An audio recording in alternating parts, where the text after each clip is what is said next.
This is Echoes of Tomorrow. Step into the aftermath of a world-altering catastrophe in Ashes of Tomorrow, a gripping 90-minute science fiction audiobook. Chapter 1. The Sky Darkens.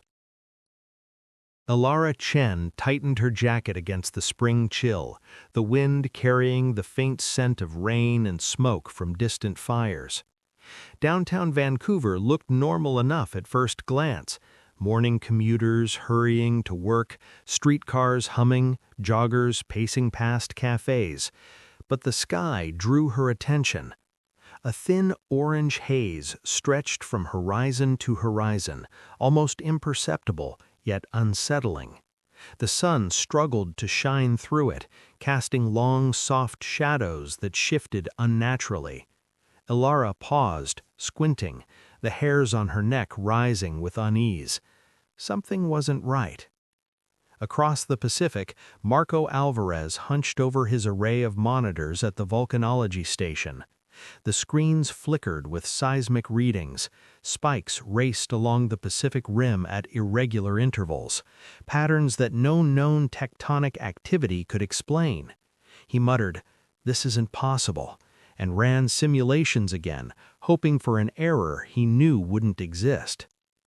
Halfway around the globe, Dr. Amina Hassan sat in Geneva, glancing at her climate models projected on massive screens. The numbers didn't match reality. Temperature variations were extreme, faster than any forecast predicted. The models whispered of a calamity looming, but the summit hall hummed obliviously with discussions on policy and budgets. Each of them moved through their routines, unaware of one another, unaware that the world they knew was about to vanish. Chapter 2. The Warning. By mid-morning, the first emergency alerts appeared worldwide. Phones buzzed with urgent tones. Digital billboards in city centers flashed warnings. Civil defense sirens began to wail. Ilara's phone vibrated in rapid succession. People poured into the streets, craning their necks to look up. Streaks of fiery light tore across the sky, leaving trails of smoke that glinted gold in the strange sunlight. Shadows danced in odd directions, stretching and warping across asphalt and concrete. Marco's monitors revealed the horrifying truth. A massive asteroid, bigger than anything recorded, was hurtling toward Earth at breakneck speed. Calculations predicted impact in under 6 hours. Entire continents could face annihilation. Humanity had no defense. Dr. Hassan's pulse quickened. She joined frantic calls with global leaders, scientists, and emergency response teams. Evacuation on this scale was impossible. Communications lines overloaded. Emergency broadcasts struggled to reach people. Chaos spread faster than the warnings. Even in the face of panic, human instinct to help one another shone through. Civilians helped neighbors down stairwells. Workers guided the elderly and children to temporary shelters. Small acts of courage reminded them that even in the shadow of extinction, humanity could still choose compassion. Chapter 3. First Impact. The asteroid streaked through the atmosphere like a flaming knife. Across cities, it cast a crimson glow. Alara crouched behind a concrete barrier as the first shockwave rippled through Vancouver. Windows shattered in a deafening chorus. Vehicles flipped. Flames erupted along ruptured gas lines. Smoke and ash mixed with the scent of scorched metal in concrete. Marco watched live feeds with dread. The asteroid struck the Pacific Ocean, generating walls of water hundreds of feet high. Coastal cities disappeared beneath waves. Tsunami warnings were meaningless against such a force. Satellite images captured destruction on a scale impossible to comprehend. Dr. Hassan coordinated emergency communications from Geneva, but power grids failed. Radios crackled with panic, and even satellite networks flickered. Humanity faced an extinction-level event in real time. Chapter 4. Survival Instincts. Ilara scrambled through rubble, helping a small group trapped beneath fallen beams. Smoke and ash stung her eyes and lungs, yet she persisted. Around her, the city was unrecognizable, buildings twisted, streets split by fissures, vehicles overturned. She pulled a young boy free from debris, guiding him to a temporary shelter under a partially collapsed parking garage. They were joined by an elderly man who refused to leave without his dog. Every small act of survival required split-second judgment, improvisation, and courage. Marco fled inland, using knowledge of terrain and structural stability to avoid collapsing bridges and buildings. He guided trapped civilians toward safer areas, improvising with whatever tools were available. His voice carried over shouting, wind, and debris, a lifeline in chaos. Dr. Hassan coordinated relief efforts through emergency satellite feeds, advising survivors on where to find shelter and clean water. Her calm, rational voice over the radio became a beacon in the storm. Even as cities burned, humanity's resilience was visible. Strangers helped strangers, communities began forming in the ruins, and hope persisted where destruction seemed absolute. Chapter 5. The World in Ruin. The asteroid's impact did not end with the blast, it echoed. Earthquakes rippled along fault lines already strained beyond reason. Entire mountain ranges shifted. Skyscrapers that had survived the first shock folded hours later as aftershocks rolled beneath them. Fires spread unchecked across continents, feeding on ruptured gas lines and forests dried by atmospheric heat. Oceans did not settle quickly. Walls of water rebounded from coast to coast, colliding in violent cross-currents. Shorelines were erased. Harbors vanished. Maps were instantly obsolete. The air tasted of ash and salt and something metallic, like the planet itself had been wounded. Ilara moved through what had once been Vancouver's downtown core, now a skeletal maze of fractured concrete and twisted steel. She no longer flinched at distant collapses. Instead, she listened, training her ears to distinguish between the groan of settling debris and the faint cry of someone still alive. "Water first," she told the small team forming around her. "Stability second. We move in pairs."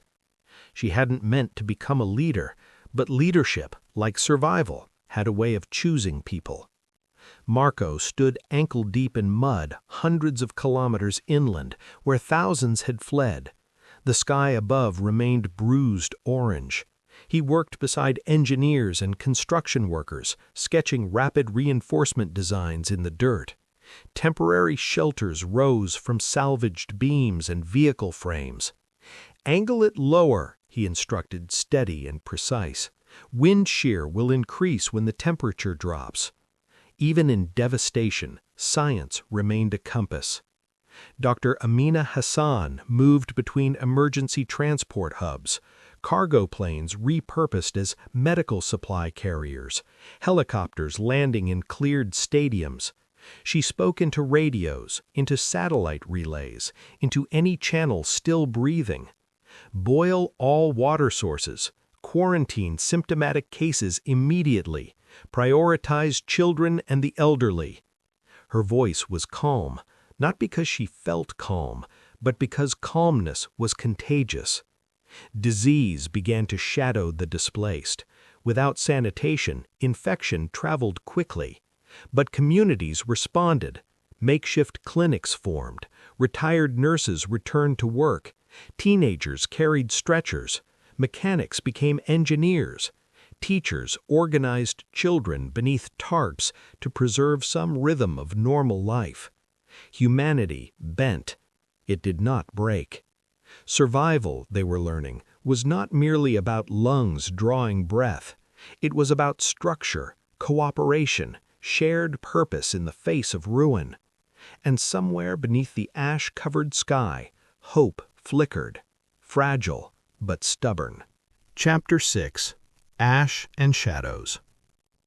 Weeks blurred into one long, dim twilight. The sky remained heavy with particulate clouds. Sunlight filtered through in diluted bands, staining everything amber and gray. Temperatures dropped unpredictably. Crops withered in fields that had survived the blast, but not the atmosphere. Ash fell in fine layers, soft as snow, choking as cement. Ilara organized clearing crews at dawn each day, though dawn was now only a slightly brighter shade of gloom. They wore makeshift masks, goggles scavenged from laboratories and construction sites. "Rotate every 30 minutes," she reminded them. "Lungs first, pride later." They cleared roadways not for vehicles, there were few left functional, but for movement, for connection, for the symbolic act of carving pathways through ruin. At night, she lay awake listening to distant collapses and nearer breathing. She felt the weight of every decision. Who received antibiotics? Who received rations? Leadership no longer felt accidental. It felt earned through exhaustion. Marco turned his attention to water. Rivers were clogged with debris and chemical runoff. Wells were contaminated. He worked beside volunteers assembling purification systems from charcoal, sand, solar stills, and scavenged filtration membranes. "Slow the flow," he explained gently to a frustrated teenager. "Clean water takes patience." He tracked atmospheric data with salvaged instruments, noting shifts in temperature and ash density. Patterns began to emerge. The planet, wounded as it was stabilizing. Dr. Hassan monitored outbreaks with relentless focus. She mapped cases across regions, predicting spread before symptoms multiplied. She trained local leaders in sanitation protocols, waste management, containment zones. "Information," she told them, "is medicine." Communities adapted. Rooftops became gardens fed by collected rainwater. Underground garages became food storage facilities, insulated from shifting temperatures. Knowledge traveled by radio waves, and handwritten notes passed between settlements. The ash no longer symbolized only destruction. It became soil. Humanity was not merely surviving the changed world, it was studying it. Chapter 7. Fragile Hope. Months passed. One morning, a child pointed to something small and green pushing through blackened earth. At first, no one believed it. Then others found more. Tiny shoots, stubborn life reclaiming ground thought sterile. Water reservoirs, once foul and stagnant, ran clearer under careful filtration. Fishing lines returned to rivers. Barter systems evolved into coordinated resource exchanges. Communities drafted simple charters, agreements about fairness, protection, shared labor. Ilara stood at the edge of a newly cleared plaza where tents had once crowded every inch. Now wooden frames marked future structures. "We build upward again," she said quietly, "but smarter." Marco arrived in Geneva weeks later, thinner, sun-browned beneath the ash tint that still lingered globally. He carried data drives filled with seismic projections and near-Earth object monitoring models. Dr. Hassan greeted him at the temporary command hub, a reinforced structure built from composite materials and salvaged stone. Their meeting was not dramatic, it was deliberate. 3 minds aligning. They spoke for hours about sustainable infrastructure, planetary monitoring systems, global cooperation that bypassed fractured politics. They had all witnessed collapse. None of them wished to witness it again. Hope, they realized, was not naive optimism. It was preparation. Fragile, but strengthening. Chapter 8. Rebuilding Together. Years layered gently over scars. The sky cleared gradually, revealing stars brighter than many remembered. With clarity came perspective. Cities rose again, but differently. Buildings were lower, reinforced, designed with modular adaptability. Renewable energy grids spread like veins. Solar fields, wind corridors, geothermal systems integrated into urban cores. Ilara oversaw city planning initiatives that prioritized evacuation routes, water recycling systems, and structural flexibility. No more rigid monuments, she insisted during a council briefing. We build for change. Marco led a global monitoring network, linking satellites and ground sensors into a unified planetary defense system. Early detection arrays scanned the skies continuously. We missed it once, we won't again. Dr. Hassan spearheaded ecosystem restoration programs. Native plant species were reintroduced carefully. Agricultural techniques evolved, resilient crops engineered for variable climates. In classrooms rebuilt from reinforced glass and timber, children learned not only history but responsibility. The asteroid was no longer myth, it was lesson. The world carried scars, but it also carried memory, and memory shaped wisdom. Chapter 9. The New Dawn. The morning the sun returned fully unobstructed, people stopped what they were doing. It rose clear, gold and brilliant, without haze, without distortion. Children who had known only amber skies laughed and shielded their eyes. Farmers paused in fields reborn fertile. Fishermen felt warmth on open water that no longer tasted of ash. In Geneva, the rebuilt skyline reflected light with intentional restraint, glass treated to minimize glare, rooftops alive with greenery. Ilara stood on a hill overlooking the city's renewal. The air smelled clean, crisp, alive. Marco adjusted a portable sensor, habit lingering, even in peace. Dr. Hassan closed her eyes and let sunlight rest on her face. They did not speak immediately. Words felt unnecessary. They had seen humanity at its most fragile and its most formidable. This dawn was not simply another sunrise. It was proof. Chapter 10. Hope in the Ashes. The asteroid had nearly ended humanity. It had erased cities, rewritten coastlines, darkened skies. But survival had changed them. Ilara stood before a council chamber not of one nation, but of many. The rebuilt Geneva complex housed what was now called the Unified Planetary Assembly. Representatives attended in person and via holographic relay from rebuilt capitals across the globe. Hope is not enough, she said. We were lucky. We cannot rely on luck again. Marco presented orbital tracking data projected across the curved ceiling. Hundreds of newly catalogued near-Earth objects glowed in quiet arcs.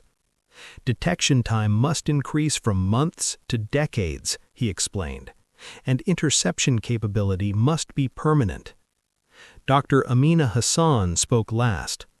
The asteroid was an impact event, but the aftermath was systemic collapse. Climate, food chains, migration, health systems. We rebuild stronger, or we repeat history. Outside, children played beneath a clear sky. Inside, humanity began planning for the next catastrophe. Because survival was no longer a reaction, it was policy. And policy, they knew, would shape the centuries ahead. The work had only begun. Chapter 11. The Planetary Defense Initiative. 2 years after impact, the sky was no longer trusted. Across continents, launch facilities roared back to life. In what had once been divided nations, engineers now worked under a single emblem, Earth encircled by a thin ring of light. The Planetary Defense Initiative was born not from ambition, but from fear. Orbit filled with new constructs, detection arrays, interceptor platforms, early warning telescopes stationed at gravitational Lagrange points. AI systems tracked millions of objects in real time, projecting impact probabilities decades in advance. Marco Alvarez stood inside the Orbital Monitoring Command in Geneva, staring at a wall of moving light. "We don't stop looking," he said quietly. "Not ever." Ilara Chen oversaw infrastructure expansion, evacuation grids built into every city redesign. Underground transit doubled as reinforced shelter corridors. Food reserves were standardized across regions. "We prepare for impact," she told global planners, "but we also prepare for aftermath." Dr. Amina Hassan led ecological restoration, but increasingly found herself advising on planetary risk models. Prevention, she warned, is only effective if it remains transparent. And that word, transparent, became the fault line. Chapter 12. The Weaponization Debate. It began subtly. A proposal from one of the major military powers. Interceptor systems should include adaptive trajectory capabilities, a euphemism. "If we can deflect asteroids," one defense minister argued before the Unified Planetary Assembly, "we can redirect threats away from population centers." Ilara's voice was firm. "Redirect them where?" Silence answered. The technology that protected Earth could also become the most devastating weapon ever created. Marco testified next. The energy required to alter an asteroid's path could annihilate a region if misused. This system must never be unilateral. Dr. Hassan added a deeper concern. "We survived because cooperation overrode competition. If we fracture now, the next disaster, natural or otherwise, will find us divided." Outside the chamber, protests gathered. Some demanded stronger defenses at any cost. Others feared orbital militarization. The sky had once united humanity. Now it threatened to divide it again. Chapter 13. The Sky Mirrors. Climate volatility still lingered from the asteroid winter. A new proposal emerged: orbital solar regulation arrays, vast reflective mirrors capable of adjusting planetary temperature. Supporters called it climate insurance. Critics called it planetary arrogance. Marco hesitated over simulation projections.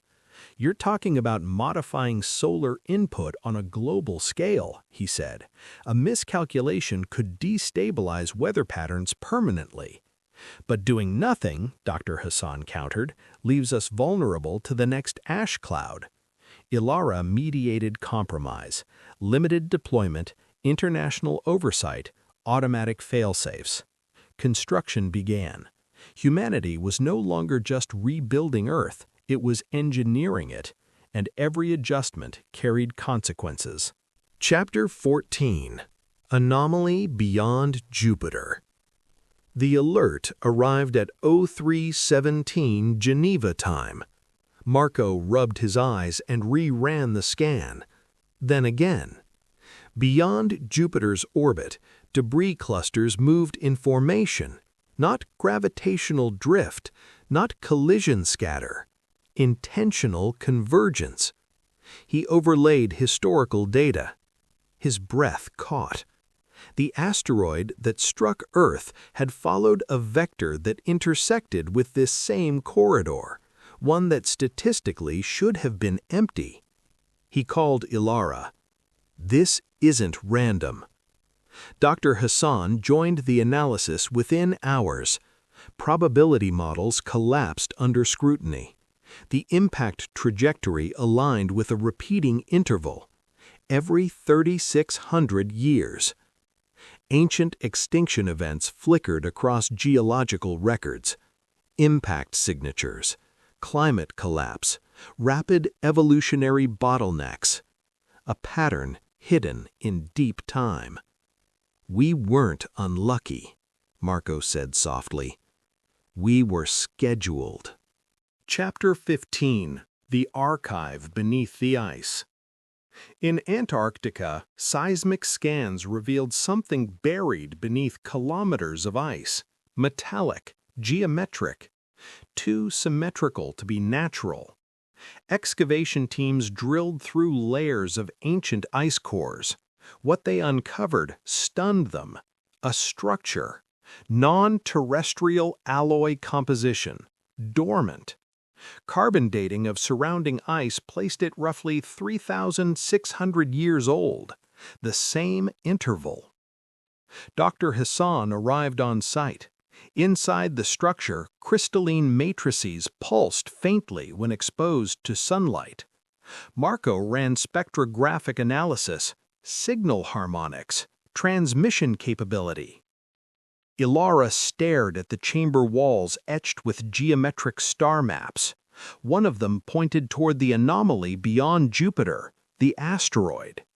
Had not been random debris, it had been guided. Chapter 16. The Message. When the crystalline core was powered through controlled energy input, it responded, not with sound, with projection. A map of Earth across epochs. Each major extinction event marked a countdown cycle. Reset, harvest, reset, harvest. The word was not written, but the implication was clear. Human civilization had risen during an interval between scheduled planetary sterilizations, and something had just checked whether the reset was complete. Marco felt cold. "We survived the impact." Dr. Hassan whispered, "Maybe we weren't meant to." Ilara's jaw tightened. "Or maybe we changed the outcome." The structure pulsed brighter and transmitted. Chapter 17. The Reply. Days after the Antarctic activation, deep space sensors registered a response from the anomaly corridor. A signal, structured, repeating, mathematical. Prime numbers, hydrogen spectral lines, universal constants. Not a threat, an acknowledgement. The unified planetary assembly fell silent as the decoded transmission appeared. A simple visual translation. Earth. Status. Active. Deviation detected. Marco's hands trembled slightly. They expected extinction. Dr. Hassan leaned closer to the projection. Or they expected silence. Ilara addressed the chamber. "We are neither." Chapter 18. The Visitors That Do Not Land. No ships appeared in the sky, no dramatic descent.